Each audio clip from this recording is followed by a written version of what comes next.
you just turned on the radio in your car and there we are. So I just feel sorry for everybody who hasn't been in our rectangle the last 10 minutes because we solved the problems of getting into a studio, solved the problems of finding out that there are agencies and financial things that you've been a part of who have just received notice that you aren't alive anymore, and you're checking your breathing. I am, and how to solve those things and other things that we have in common, like the name Joy shows up in a lot of different families as first and middle name. And then we're all near a body of water. We can all get to a body of water within 30 minutes. So we've all just met each other. I've not interacted with any of you except talking nice with my fingers. So I am just so grateful. Oh my goodness. Good. I'm just going to switch over to the other comments right now. Okay. I can see some of those. Oh yes, Ugeria's there. I know about that. Well, the first person that came in and said hello was Al. And I was fiddling with tab number whatever, and I could hear his voice and I knew, oh, it's Al, because he's the only guy and he still showed up. Yay. So you get to talk first. This may be your only chance, because if I'm on the screen, you're finished. So Al, I really wanted you to come. I'm excited that you have a book. Please tell us more about yourself. Well, Christine, thanks so much for having me. Kimber, Joy, Carrie, so great to meet you guys. I mean, I think one of the wonderful things about LinkedIn is the opportunity to get to know like-minded people who are equally passionate about lifting others up and doing the best we can to do something I call, which is square the curve. You know, I had this vision at 25. I just had my 64th birthday, but I had this vision at 25, thank you, of living my entire life in good health, free of disease or dysfunction. And then one day at like the age of 110 or so, going to sleep one day after doing something fun that day and not waking up the next. And I think you would all probably agree that's a little bit of a pipe dream. The reality is we don't see that virtually at all in this day and age. But I believe that there's an opportunity to at least give ourselves the best chance to do that, because I don't think that anybody would vote to live for a very long time and yet equally vote to spend the last 20 or so years in pain or suffering or seeing what it is that I describe in the book as a slow, gradual death before our actual demise, be it cognitive, functional, or emotional, or some combination of all three. So when I had this vision at 25, and it came about for a lot of different reasons, but it was largely because I saw a lot of ill health around me, particularly in my family and my parents' friends. I wondered why some people age more rapidly than others, why some people get sick and others don't. And it began a journey for me that I've continued literally every single day since then. And it took me in a bunch of different directions. It took me into endurance sports. I became, I started a running program at that time. And have run, dozens and dozens of marathons. And it also sort of moved into a journey where I overcame a near drowning experience as a 10-year-old to learn how to swim as an adult and eventually get to the Ironman World Championships, which I've done 9 times, and coaching endurance athletes for the better part of the last 25 years. But the last few years, I felt a calling to reach out more to every person around me because I saw this increasing level of ill health in our society, more people suffering than ever. And I wanted to do something different. And I thought, you know what, the first thing if I want to go out and speak more, reach more people, the first thing I need to do is write a book. So I sat down. It was the 1-year anniversary of the launch of the book just this past weekend. I launched it on my birthday 1 year ago. Wow. And amazingly, there's like 130 5-star reviews on Amazon, which is incredibly gratifying, especially to read those. Very humbling. But the thing is, when I decided to write the book, I sat down, and in about 3 months, I had the rough draft done, 225,000 words, turned into 680 pages with 30 pages of references. Wow. And it's literally a soup to nuts guide on how to create better health and how to age well and feel great. And there's chapters on, of course, I think 7 different chapters on nutrition related topics, from chronic inflammation to the gut microbiome and insulin resistance and hyperinsulinemia, and all topics related to that. And there's chapters on our feet and on stability and strength. I actually, my primary vocation is music, believe it or not. I'm a percussionist. That's how I've made my living predominantly. But I also owned a gait analysis lab for 7 or 8 years with a sports physician. So I've done a lot of movement related study and helping lots of folks to just recover from, chronic injury or even avoid injury. So I've had a lot of different journeys in the course of my life, but right now I'm just called, really, I wake up every day passionate to try to share what I've learned. And it's been challenging as a small business owner. I mean, you all know how, we're here in part because of our similar struggles, right? To try to make a difference. It's hard to be an entrepreneur, to launch a book, right? To market a book, to market your services and try to change the world and try to make a positive difference. But I'm not going to give up. That's my story. I'm sticking to it, and I hope I haven't gone on too long here. All right, How do you square a curve? I've been working that one in my brain. I was like, 9 squared is 81. Maybe that's right. not what he Well, means. think of it this way. The vision I had, believe it or not, when I was 25 was I saw this declining sort of what I think of as a curve. And it's really, in the book, I describe it as a stair-step downward trend in health, especially over the last period of our life. So, we think about our lifespan, right? In our early years, certainly in our growth cycles, it's an upward curve. Our body's in a growth cycle. It's using and creating all kinds of energy. And we're preparing ultimately, of course, to reproduce. At least that's what we tend to think from the standpoint of how we're naturally selected as a species, right? But then we hit our middle years, and then things begin to start to typically decline. So I saw this gradual downward slope, and the vision I had was to that horizontal line of living in good health, and then the day I died, which would be a vertical line, i.e. a squared curve. Wow. When you said stairs, I was thinking you can go back up some stairs. As I've had other guests on, when they say, oh, I've invented, literally physically invented something, and then the prototype has been made.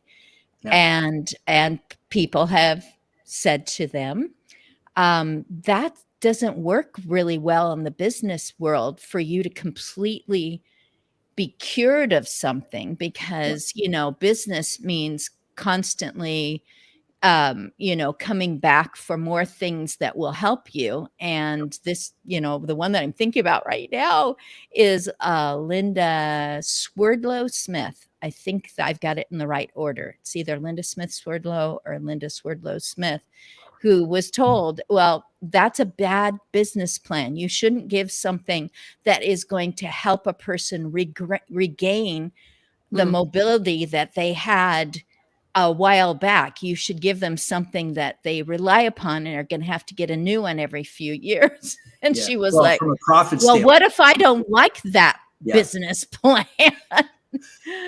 Christine, it's funny. Goodness. One thing I want to share before I shut up and listen and learn more about all of you amazing and beautiful women is it's really important to me, and it was certainly in the book, to make sure, because I hate the phrase anti-aging. There's a couple of chapters in the book. It's just my personal opinion, but a couple of chapters in the book on aging stereotypes and ageism, and this idea that we really need to embrace each chapter of our life.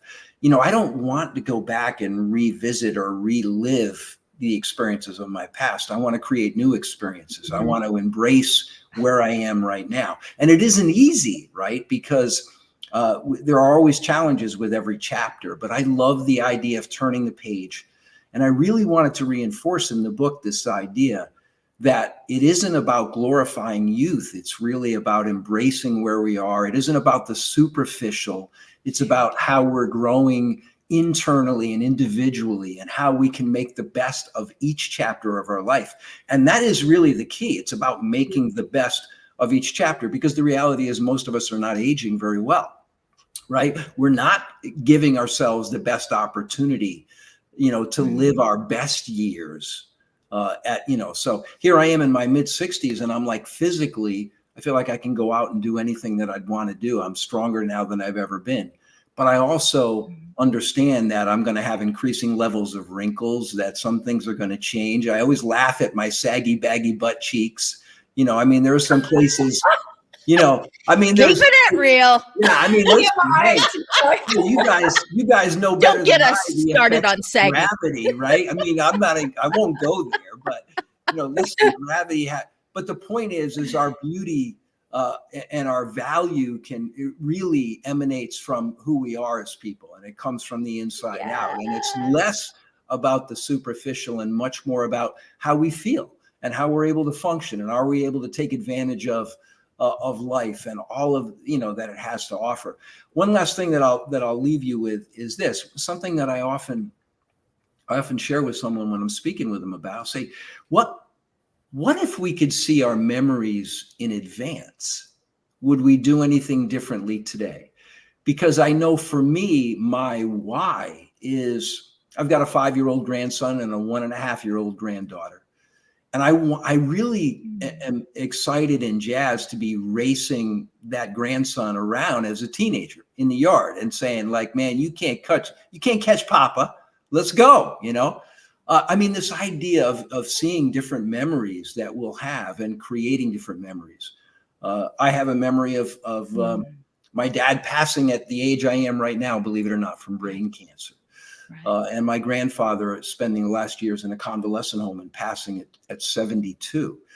So anyway, I'll leave you with that. If we could see our memories in advance, would we do anything differently today? Wow. Near the beginning of what you were saying, you said the phrase, passionate about sharing what I've learned. I don't think there's anyone on the screen right now that hasn't felt that and said that and had that said to them. So I'm not even going to say who. Jump in, ladies. What have you learned? What are you passionate about? What are you sharing? I'll go. So when I graduated from dental school in 1999, the big deal back then was aesthetic dentistry. I don't know if you remember Chandler from Friends. Unfortunately, he's now passed, but there was a picture of him on Time magazine. He had just had his front teeth done, and the entire dental world leaned forward because the materials that we were using were absolutely fantastic. And I was so excited to be helping other people smile. So I got into dentistry because I had horrible teeth, braces, revenge. No, I'm kidding. But I really wanted to help improve other people's smiles and their image of themselves through their smiles. So that was my game plan. And I bought my practice in Chicago on the North Side in 2006. And then my grandmother needed a new lower partial denture, and 5'11", 250 pounds approximately, and horrible sciatica going down her right leg, which is the reason why I mentioned it. So she pretty much was dead weight because she was in pain. And love children, countless grandchildren, eager and willing to help her. She chose to stay in place. So she was living in a home, with a caregiver and her 2 daughters that lived 15 minutes away. So it was a beautiful environment for my grandmother, but she needed this lower partial denture. She wasn't eating. So it was actually my dental assistant who said, hey, why don't we just go to her house? Everything we do when it comes to making a denture is palliative. It's all above the gum line. All right, we made it. We brought her Dremel, my dental assistant's Dremel. We sterilized the drill bits, and we adjusted her partial denture. And we had to have it done by this one particular Sunday because the one place she would go would be church. So as the story goes, they wheel grandma in, and there was a senior ladies guild meeting afterwards. There's about 120 older women that were there. And when she talked, you only really saw her lower teeth. So she, my aunt is wheeling her in. Everyone's like, Jeanette, you've got teeth again. And she announces to everyone that I make house calls. This was we kind of fibbed. We told grandma, I do this all the time. No big deal. I'll add you to my docket. She was 15 minutes from my practice. I mean, it could not have been any easier for me to do this, but I get a frantic phone call from my aunt later that day saying, I must have given your office number out to 6 different families. I'm warning you right now, because they seem really interested to meet you. And I'm like, fantastic. Bring it on. Let me see what I can do. Right. I was single at the time, no kids. I have my practice, but let's see what I can do. And once again, the parish is 15 minutes from my office. So no big deal. Right. Sure enough, lunchtime the next day, Monday, I get a phone call from the granddaughter of someone who was a founding member of this Senior Ladies Guild, and she was volunteering at this luncheon. And she's like, Doc, she's like, my grandmother has a weird smell coming from her mouth. And, she suffered a stroke 2 years ago, and the hospital told us that her mouth was no longer viable. She has a G tube. She's being fed through a G tube, but we were told to keep her mouth clean, and we have been. She's the matriarch of our family, and we've all been taking turns, and they're brushing her teeth twice a day, and we just can't understand why their smell is coming from her mouth. Can you do anything? And I'm thinking, absolutely not. I have absolutely no idea what the problem is.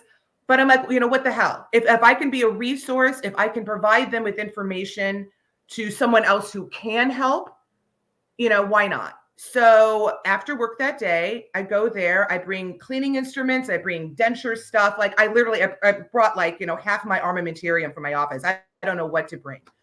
And I walk in, and she's in a hospital bed. Her hair is perfectly done. Her nails are perfectly done. She's in full makeup. And I could tell this was not done for my sake. This is how they treat their grandmother. This is not neglect. This is someone who has very well been taken care of, and they're very concerned, right? There was an odor in the room. And the daughter was probably at like the 3 o'clock position of the bed. The granddaughter who had called me is like at the 4 o'clock position. And the rest of the Italian family is surrounding the bed. I have a complete audience to teach, help, educate, engage what's going on with grandma. So she was paraplegic. She was nonverbal. So she, could kind of move her head a little bit. She could blink her eyes, but they never could really tell from, the previous conversation I had with the granddaughter if she really was communicating with them, or was it just her blinking her eyes. So I already had been forewarned. I tapped her on the shoulder. I introduced myself. And as a dentist, when we do a dental exam, we lift up the upper lip. We want to see what's going on above, and we want to go see below. I lift up the upper lip, and I instantly notice that it's a complete denture. She has no teeth on top. Now, granted, this is a very well-made denture. I have a feeling that she brought a picture of herself to her dentist and was like, I want the same. And you can do that with dentures. You can make the teeth purple if you wanted to. You can really do anything when it comes to dentures. So that's the denture that she got. It was a spitting replica, probably, of the way her teeth already looked. Great.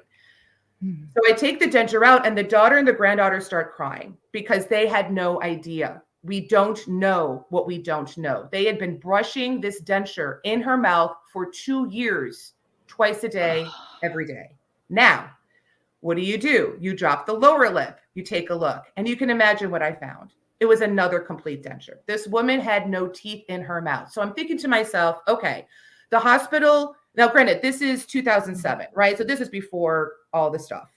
That being said, all the hospital wants to do is stabilize her and get her out, because they don't want her to get any kind of other infections that you can get at hospitals, right? They stabilized her. They didn't need to intubate her, so they didn't have to ask the family what's going on in her mouth.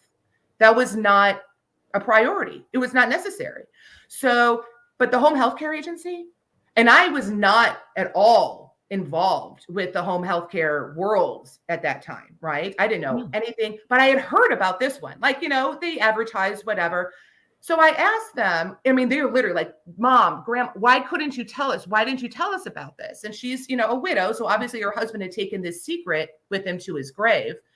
But you know, they were so shocked, and they just felt, they were mortified. They were so, because they could not believe this has happened to them.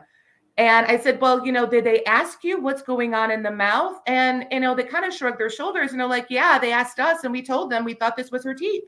They never bothered to do an oral exam. And what I've learned over these last few years is that they don't, because we don't know what we don't know. They're not taught to look in the mouth. And this is how we eat, right? This is how we gain nutrition.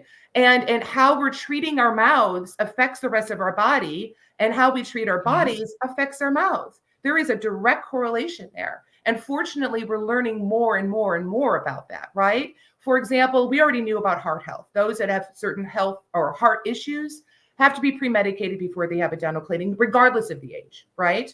So we already knew the connection between oral bacteria and heart health. Fantastic. What we now know too is that 86% of bacterial pneumonia is oral bacteria. These people are usually sedentary, right? They are bedbound, and they are not, you know, their mouths are not being taken care of, and they're breathing in their own plaque.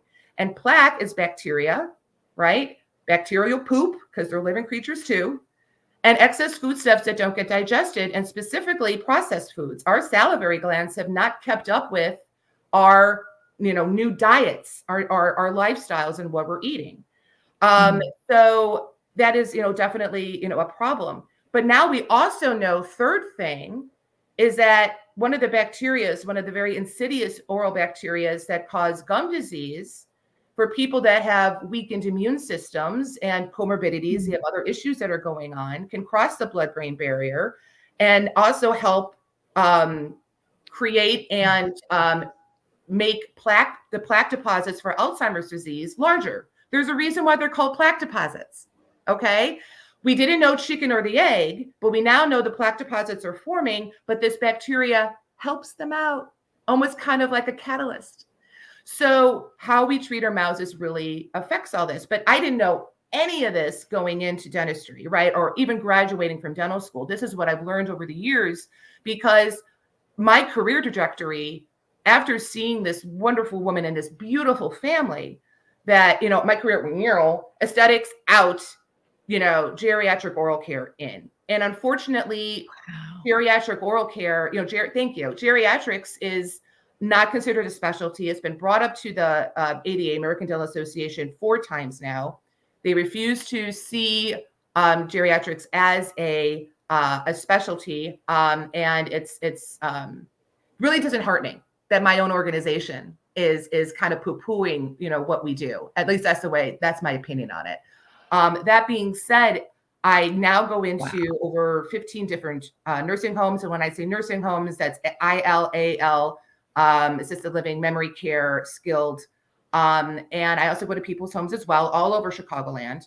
And I have met this amazing group of similar-minded those in the dental industry, who also feel compelled to take care of the mouth and you know, dentures. And what another thing that I want to bring up, and you know, Al, to your benefit, and to piggyback on what you were saying, we, you know, our oral, you know, our health in general seems to decline as we get older, right? We're not taking care of ourselves. We're not putting ourselves first, whatever the reason why. Maybe familial issues, you know, from what has been brought down to you. Fair. But that being said, it also is our mouths as well. And what I'm trying to teach dentists now, because fortunately I have been asked to speak at different lectures, very prominent, thank you, a very prominent organizations have asked me to speak, is that our dentistry does not die when they go into a nursing home. This is just another chapter of their life, right? And if they choose to be, you know, in a assisted care facility, or if they choose to stay in place, it doesn't matter. And the problem is, it doesn't matter if their loved ones, or my own patients are, you know, going into these homes because of, you know, whatever factor it may be. It doesn't matter if it's an inner city place that I go to, I've noticed, or a place that's on the North Shore with, you know, the views of Lake Michigan, you know, surrounding them. It doesn't matter. It's the people that are working for them. It's the caregivers. It's the certified nursing assistants. And if these people aren't trained and aren't taught Right. to take care of the oral cavity, to take care of the mouth, guess what? It doesn't get done, and it starts at the top. So I'm trying really hard to work with directors of nursing, the caregivers on the floor nurses, the charge nurses, because if they don't know, we don't know, they don't know what they don't know. And if they have their own dental phobias, then they project that onto their clients, onto their residents, onto their patients. And I'm trying really hard to express the fact that okay, yeah, so they have a denture and the denture needs to be taken in and out. I had another situation literally just this week. It was on Monday, where I went into a home, and on the back of the door, it had glasses, dentures, and I forgot what the third one was. And they didn't have the dentures checked. All he had to do was smile, and I could see the clasps of his upper partial denture. But they don't know what they don't know. They didn't recognize those as clasps. They didn't even see it. They're not looking at stuff like that. Once again, they asked, the wife, and she assumed it was it was cemented in, that it wasn't something that came out every night. So you can imagine when I took that out, how, that it needed to be cleaned. Let's just put it that way. And yeah, so there's a continuous need for the importance and precedence being set for oral care, because once again, if they're not eating, they're not thriving. And if we have a failure to thrive, I'm usually the last person called, right? They're doing the blood tests, they're making sure everything else is okay, and then I'm called. And worst case scenario, they've been suffering with an abscess for the last 3 months, and that if it's on top, what's north of that? The sinus. And the sinus, now that's a medical problem. And what's north of that? The brain. The brain. The brain. So that's really, it's really crucial that I'm, or any dentist, that we are, number one, allowed into facilities. That's number one. And then number two, that we're taking seriously, because that, it really can be educated neglect, right? On the fact that they're not paying attention to what's going on here. So that's what I've been doing. And now I've been lecturing, and I'm so happy to be on this podcast to share what I've been doing, how I got here. And in the future, I want to continue to just stress the fact that the mouth is so very, very important, and we shouldn't be secondary. It is definitely has to be primary. So there you go. That's me. Well, Joy, Wow. I have to jump in here because Please do. Yeah, I mean, you're doing amazing work, Joy. That's amazing. And I'll tell you, you'll be happy to know there's a chapter in my book on dental. I just saw your. Yeah. I mean, listen, if there's so many theories on aging, and I'll just quickly mention this. And of course, everybody's got an opinion, and there's lots of different research, but it's my opinion that insulin resistance, along with chronic inflammation, is really at the root of most chronic disease. And one of the things that I really felt was important to point out, and you have elucidated it beautifully, is the important connection between the oral cavity and our overall health. It's incredibly important, and it's directly connected. I mean, in the book, I talk about breathing issues, mouth breathers versus nasal breathers, and obviously, and of course, I'll just say one more thing. Listen, we live in an era where sugar has dominated our intake of food, and along with it has been the declining oral health of everybody, from kids to those in our middle age, and also the older folks. You're doing amazing work. I can't wait to connect with you after this podcast, because there's more for us to share. Yeah. So I'll stop there. Thank you. No problems. And going along with what you're saying too, is that, the assumption is, like for my own personal example, my dad, he's 82, right? Fortunately, he's going to be moving into an independent living facility. He still drives. He's still lucid. We are so blessed to have him being as healthy as he is. Okay. Could he stand to lose a few pounds? Yes. But overall, he's doing really, really well, and we're very proud of him. Great. And he, the big thing that we've been telling him, my sister's a pharmacist, the two of us, are trying really hard to, focus on his health and his overall health. I actually dismissed him from my practice. He does not listen to me. I'm still his 27-year-old daughter who's telling him to brush his teeth. So I have referred him to a periodontist, a gum specialist, because he doesn't get the fact, or at least not getting it from me, that gingivitis, itis, that's inflammation. Gingivitis is chronic inflammation. And it's the easiest inflammatory disease that we can get rid of. I'm not going to say it's curable. I shouldn't say that. This is a journey. Everyone who suffers from gingivitis, which is 90% of the US population, is something that we have to deal with on a daily basis. I mean, suck it up. We have to floss. We have to use a water pick. Oh my God. You know, what worst thing in the world for some people.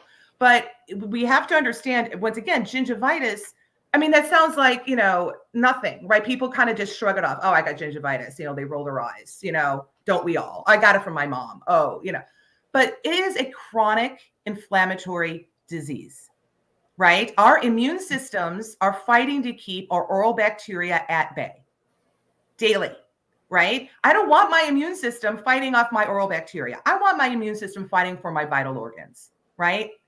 So especially during the COVID era, where, you know, people are having long COVID, I have seen horrible things in the mouth because they haven't been taking care of their mouths. Things kind of blew up in there, and it's really unfortunate. If they had been taking care of their mouths on a regular basis, maybe the problems in the mouth that they got because the immune system is fighting so hard to keep them alive would not have occurred. And so, yeah, I cannot, you know, stress that enough. So thank you so much about bringing up the chronic inflammatory part of it. You're absolutely right. And it's like I said, it's the easiest one to manage. So yeah, thank you. Carrie and Kimber, do either of you need to duck out before the end of the hour? Because I don't want to shortchange you. I do. Okay, Carrie, I heard the word dementia in there, and so I was like, maybe I should. Okay, Well, here she comes. Also wanted to do this with Dr. Joy because I work in dementia care innovations with Eugeria, and I have to just share because I just sold one of these to a dentist that goes into senior living and skilled nursing. And this is the Hug. It's a sensory weighted companion that mimics the feeling of a hug. So people that are isolated, people that are anxious, it works for the whole lifespan. But my favorite part is there's a beating heart inside, and you can turn it on. So there's a heartbeat. There's you can put music on the heartbeats box. You can put messages from your loved one. And it's white, so you're never cuddling with dirt. You take out what's inside, throw it in the wash, and it gets fuzzier every time. It is the best gift, and it's just the best. I just have to say, because this woman bought it and she goes, I'm buying this. So when I go into places, and she's like, I know there's an issue with like washing it between people. So what she was going to do is she was going to put her logo shirts on them. So they were going to wear the shirt, and then she was going to have like 2 to use daily to switch out, but she was going to have the shirt. She could switch out between each one too, but they can just cuddle and focus on this while you're doing something that might not be as pleasant. Love it so much. That's beautiful. Thank you. Yeah, absolutely. This comes out okay, and we're just really excited about this innovation. And I wish it was around when we had all those, you know, I mean, still we have isolated people, but during COVID, this would have been so amazing. It's so calming, and I've actually had more people though buy them at the senior living conferences I go to for their children living with autism. So you can for everything, and hospital stays, therapists buying them, just everything. So just had to share a really great gift. Did you create that, Carrie? I did not. I wish. Actually, a woman in the UK, she's never created a product, but she went to go visit her friend in a hospice care and said, I just wish I could hug all these people. And she went home and thought of it. And her company is called Laugh. So it's literally Hug by Laugh. Very positive. She's a wonderful woman. So it's just beautiful. They've been doing studies at Cardiff University on it and how it's really leaving people calmer than before. And it's just really powerful for sundowning and dementia care, if you ask me. So I'm excited about that product. And I'm really screaming it from the rooftops because this is our first holiday season in the US for Eugeria, the company I work for. So I couldn't wait to be a part of their team because Eugeria is all about helping people have a better quality of life and living with dementia and those as we age and their caregivers, but also keeping people in their homes longer so we can save money and stay in our homes. Aging in place is what we're about. So I've been waiting for it to be available for our US caregivers. Eugeria has been around since 2017 all over Canada. They're based in Montreal, and I'm one of 3 people in the US trying to bring it to our country. So I'm here to just share the amazing innovations that we distribute from all over the world. So it's really exciting. Yeah. You're kind of a celebrity in my mind. Oh, stop. No. 'Cause you're everywhere. Well, I Yeah. have my little map near, and I need to talk about it again. I love Thank you. but yeah, no, I go by Dementia Darling on social media. Yeah. And so I've devoted, I say my career, but it's my life to the dementia community. Yeah. And I live and breathe supporting and cheering for family dementia caregivers, all caregivers, but dementia family caregivers are the most special people in the world, if you ask me. And they have the hardest job in the world, and they don't have much out there for them at all. So that's why when I met Eugeria, I lost it, because I'm like, this is what I'm about, is finding resources, the best of the best, and getting them to the people that need them. And so they know that there's things out there actually for them. And it's just really exciting to see that our dementia community is growing. Not in the sense that I'm happy that people have dementia, but I'm happy that people are waking up, because we're going to have people living with dementia if we like it or not. So how are we going to help them? And we're at such the beginning of this wave, we all know, and we're not ready.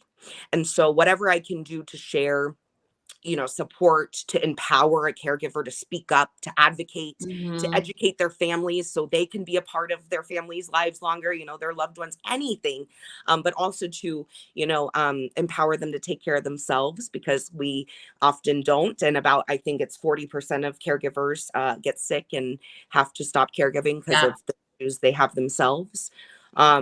So yeah, just whatever I can do to support that and bring a little bit of maybe laughter and humor and positivity to it. I know it's not positive. I'm not trying to lie to anyone, but we have to find some levity in it to go forward. So that's kind of where I come from. And I'm just honored to be able to speak and be a part of this community. And I'm sure you guys have seen me post about Dementia Divas, the first show about dementia caregiving and people living with dementia. So we're going in the right direction. We're getting the music out, oh my gosh, I'm tired. We're getting the information out there. And Dr. Joy, I wanted to say, you said we don't know until we know. And so I'm not ever trying to make, caregivers, how do you not know this? We don't know.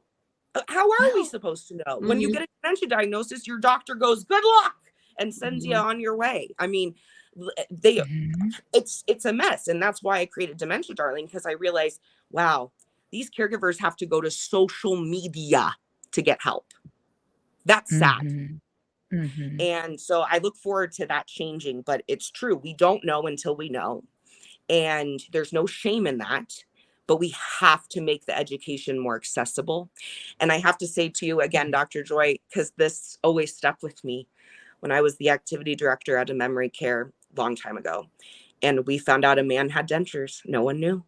8 months into him living there, 8 months of that being in his mouth, it broke my heart. And that was one of the stories that led to education and speaking up and communicate. Oh my gosh. Like it's just and if we do, and like you said, people just don't think to ask that, don't think to look in the mouth. We just don't think about it. So yeah, I mean, it's hard, and education is all that we can really push for right now. So thank you for all that you guys are doing, because we need to talk about it. We need to come together like this and scream it from the rooftops, because it's going to touch more people than we want, and that people even know. So we need to talk about it. But yeah, so Yeah. that's a little bit about me. Yeah. I'm pronouncing geriatric, eugeria. It makes sense. Yeah. I don't know why I was saying it differently. Eugeria. Yes. And what a business plan. This person is going to put her logo t-shirt on the hug. What is the hug? Thank you. The hug by laugh. Isn't You that know, great? and I'm thinking make sure that the logo is showing on the backside, you know, so that people walking by can go, ooh, What is somebody's here today from XYZ, you know, It's really amazing people. weird. Yeah. And Oh my area goodness. actually means aging well. So it's like a whole meaning in that word as well. So aging well. But yeah, I know I'm excited. The hug people have been so creative. I have to say one other thing, because this really warmed my heart. A memory care community used it for a woman who moved in, sleeping alone for the first time in 60 years. Can you even fathom? Mhm. So they put her husband, his shirt that smelled like him on it, a heating pad, and the heartbeat on, and that sleeps with her every night. Oh my gosh. How beautiful. It's beautiful. Mm, So it's Beautiful. important. We need about 12 hugs a wow. day, healthy humans. So I'm glad to be able to help with the hug. But we have a whole line of dignified, efficient products, and then we also have a line of amazing things for the B2B side. So for senior livings, and they're mainly from the Netherlands. Not surprised there. They're ahead of us, and we have some amazing innovations from the Netherlands that just blow my mind.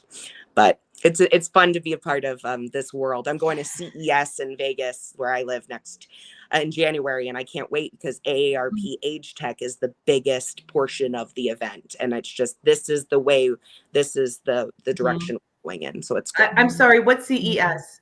CES is the big technology, like worldwide tech show of the year, that everyone comes together in Vegas every year, and it's like the newest and the best technologies. Microsoft's there, Amazon's there. Like, it's huge. And apparently AARP is the biggest provider for, or like the biggest sponsor, and it's age tech is the focus. Wonderful. Wow. Say that other word, the tover. Tovertafel means magic table in Dutch. And I sell this amazing product. We're the only ones in North America selling it. And it hangs from your ceiling and projects down light, and you play with games. So there's 40 games specifically created for people living with dementia to meet them in their stages in their journey. And they're the best. They're so fun. It's the coolest games in the world. Future. You catch butterflies. You literally like immersed in butterflies. I mean, just incredible. So that's what It senses your hands and reacts to what you've touched. Yep. Yes, everything it's reacts fun. to your touch. They scanned 10,000 hands. So no matter what your hand looks like, it'll notice it. And they work with, they use something called co-design with 10 different memory care homes in Amsterdam. And that's how they create everything in tandem with them. Beautiful. Oh my goodness. So Okay. check out- We heard, I think we heard, is there any other contact information that you want to say? And then Kimber takes it away. Yeah. Because you'll probably have to wave. I will put it in the chat.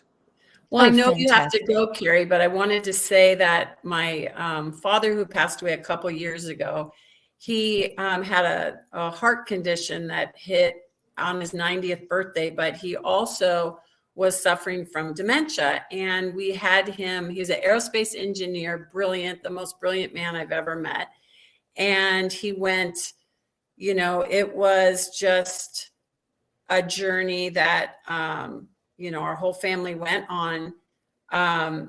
He often talked about things he was building and waterways underneath the wall, you know, the walls. And I just, when you said that, he probably would have loved that, the light thing, because he was then bedridden, and he would describe all these things to us, or have us touch the TV. If he touched her face, you know, there was just so much interaction.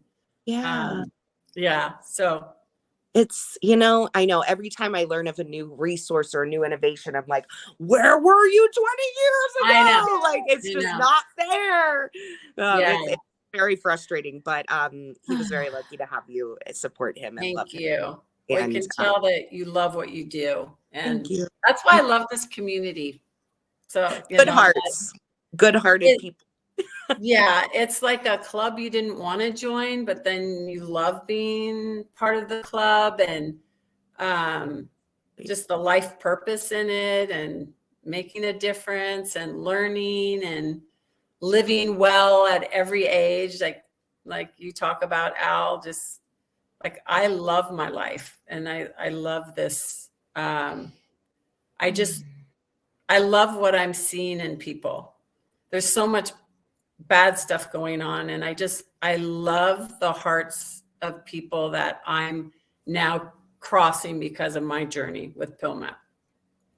I love that. I can agree with you. I found my little like home, I feel like, in our community, Instagram.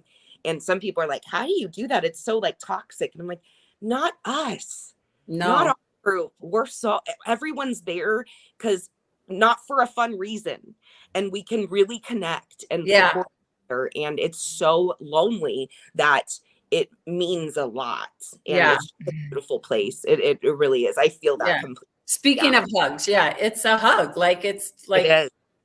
You know, we all have that thing, but it is, what I've noticed is, should I just give you a brief on how I came into it? So, very independent. I lost my husband to an unexpected heart attack. He was very healthy, riding triathlons, doing all this. He had just an unexpected, at age 56, nightmare. So lost him. And then we were kind of the only contact for his mom. Not that she needed care. Super independent, in her 80s. My parents living locally, super independent. I had my career, 4 grown children, all in their careers.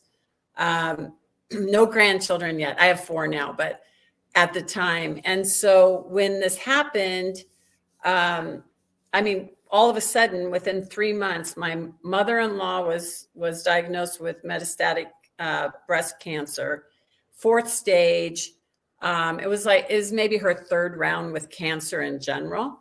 My dad collapsed. It was already had dementia, but he collapsed on his 90th birthday with all of us there.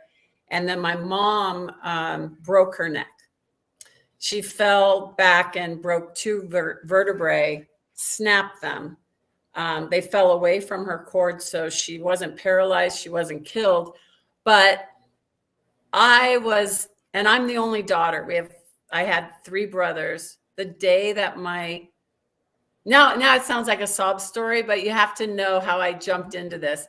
My oldest brother, died of a heart attack the day my mom broke her neck. So, like, my life completely changed in those 3 months. And because I'm a woman, I think that people in the family look to the daughter, or, I don't know. In my family, that's how it went. My other 2 brothers were looking to me. All of my kids, my 4 children, were looking to me. I have a daughter that's a nurse. The other 3 are, I felt like very capable human beings, right? Living life strong. My brother's a doctor, lives in Asheville, North Carolina. And suddenly, my career, which is emergency preparedness training. So I'm still I sold our company after my husband passed away to a giant security guard company, worldwide company. And I run the division of the fire life safety, which my husband and I created. So I'm still doing that. That is my career. I love it. We prepare people in high-rise residential commercial properties to be prepared for emergencies, but I was not prepared at all for this. So it was also kind of not embarrassing, but I'm like, oh my gosh, like, it never crossed my mind that my parents would suddenly need me. It never crossed my mind. They were so independent. And so just jumping forward, I had three parents in three different places, all with the goal of getting them home. Everyone wanted to be in their home. And our biggest obstacle was medications, because they were sending them home to their house with a bag of pills and 10 sheets of white paper.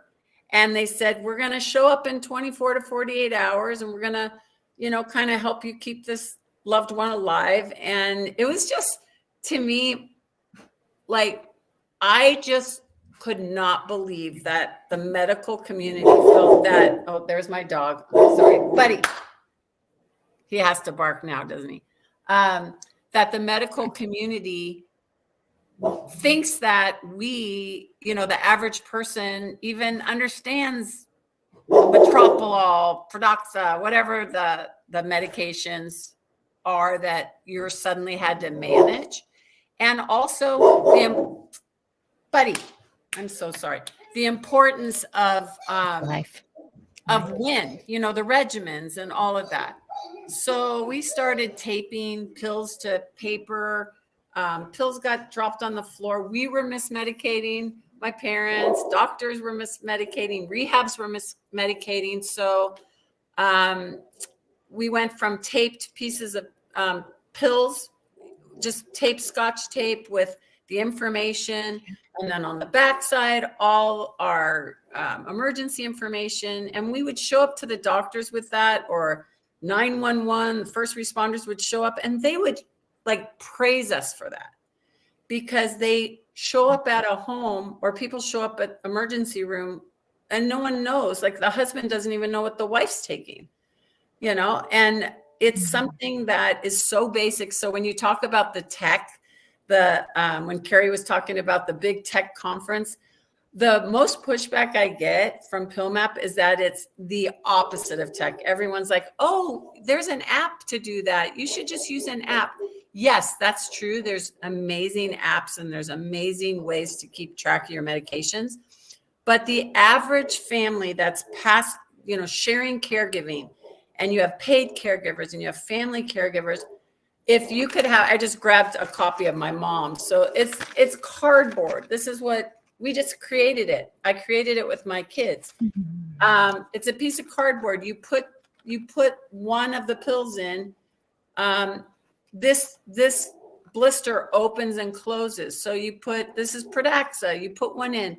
You write the name, what it's for. It's a blood thinner. When you're going to take it, morning and bedtime. And anyone can just look at this. You don't even have to know English. You can look at it and know, oh my gosh, Joy, who is my mom and still alive, and this one of these stays with her at all times. Oh, in the morning, you total these. You should have 7 pills in your hand or 7 pills in your pill box. If you have 6, what's missing? You just look here. It's so simple. It's so basic. So because I do have my career and my company, pays me to do my job, they know that I have PillMap, but I'm restricted to how much time I can spend. So there's a company that came to me, a lady that said, I'd like to sell it on Amazon. And so that's where it's selling a lot. And she just buys in massive amounts and sells on Amazon. But I read the reviews, and it just amazes me that how people are using it. They write. We used to have it just like this, but then I experienced all the changes in medication happen so often. So we always had this so you could open and close it, but I said, we're going to put an erasable pen in with the package so that when something changes or becomes a generic, they can just erase it. We don't want them to buy another one every time a medication changes. We did initially because we're like, we're going to make $1 million because medication changes so much. But being on the other side of it, it's become for me just a passion to lower the stress level and protect the person that we're trying to protect. And so sales are continuing to go up, but at a gradual pace, because someone who has one doesn't need to buy another one. And I love that, actually. I love that. And I think it's growing because they tell a friend. Or we have a lot of doctors' offices calling us and saying, do you mind if we put one up in our office, and we'll just direct them to your website or to Amazon. I believe that it's just changing lives, and I love it, and it's just brought me into this whole community. Like I said, being a caregiver, I started every other Thursday night having women over that were just feeling very isolated as well with the journey. And so I would make dinner, and we drink some wine, and we just kind of, learn from each other and laugh about things like it might be my mom's dentures or something, with other people that, okay, you just have to get it out. Or, I need to figure out how to do a reverse mortgage because we need to pay for this. So I've been doing that for 5 years, and women have come and gone. And we're just, the only thing that we haven't, a lot of us do have a strong faith, so we'll pray for each other. But there's no restrictions. It's just like, someone says, oh, can I bring Sally because her mom just collapsed? And I'm like, yeah, bring her along. And so that's really it. I've worked with UCLA, USC, a couple other hospitals that are near me that have used PillMap pilot programs to lower readmittance from medical errors. So I can't wait for a scientific study. COVID kind of broke it up. The one from UCLA, they had 1,700 they bought, and they had their 3 preferred buyers. Oh, he had to go. So if I don't have a scientific study, but I know it's lowering medication errors. I love it. That's brilliant. And I love you with so we always say in our family, oh, we always have, I go every 3 months, and I floss, and I water pick, because I just don't want any problems. But I didn't know the connection that it has to the rest of your body. I'm just like, yeah, I never want teeth problems or, and the lady that does my cleaning, she says that some people just have, more whatever. Yeah. It's just your body generates more.